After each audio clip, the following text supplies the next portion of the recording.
A lot of kitchen cabinets look really great online, but once you actually get close to them, inspect the construction, open, close them, you realize which ones are built pretty cheaply. Today, I'm going to show you exactly what qualities to look for when buying new kitchen cabinets using two examples right here. If you're remodeling your kitchen, this is important because cabinets are one of the biggest investments in the entire project. And the truth is, two cabinets can look almost identical from the outside, but be completely different in quality. So let's go through the biggest things you should check before buying cabinets.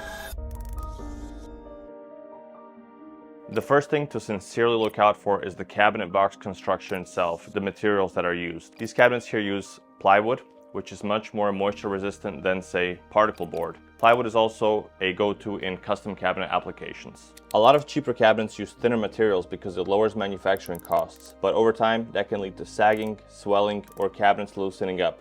So one of the easiest ways to tell quality is simply checking the thickness of the plywood, the overall sturdiness, kind of hard when buying online, which is why we make these videos, and the materials used in the box construction. We use 1/2-inch ply on all our American shaker cabinets and 3/4 inch on the European style. Anything else is questionable if you really want this to last.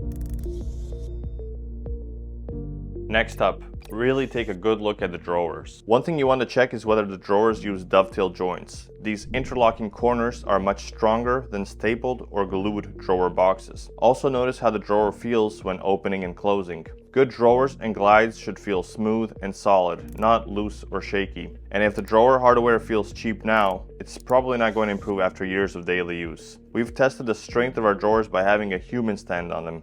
Not advised, but the test has passed.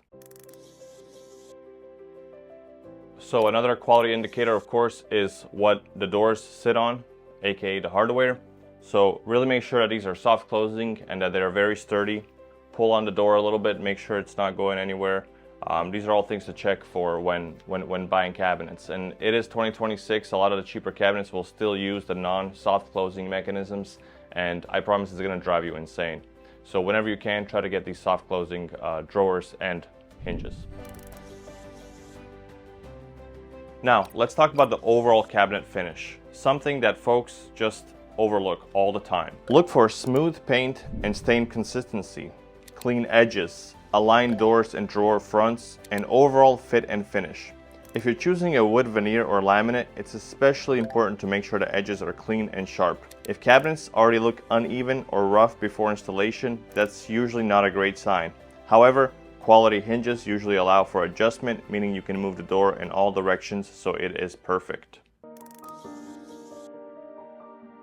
At the end of the day, quality cabinets should feel solid. You should feel that when you're opening the drawers, closing the doors, inspecting the overall construction of the door itself, the paint. Everything should be pretty consistent. And if it's not, you will know kind of right away, which is why we do these online videos, so that way you can make a better choice when you are shopping online, because I know not everybody can make it into a showroom, and there are many choices out there on the internet that can serve you very well. It's very important to make a great choice for yourself because you interact with these cabinets every single day. If you're shopping for kitchen cabinets and want something modern, durable, and built with quality materials, check out AB Cabinetry. I'll leave the link below to our refundable sample doors. We've got more than 25 colors of cabinetry. Hopefully this video helps you know exactly what to look for before making a decision. Thank you for watching. Bye bye.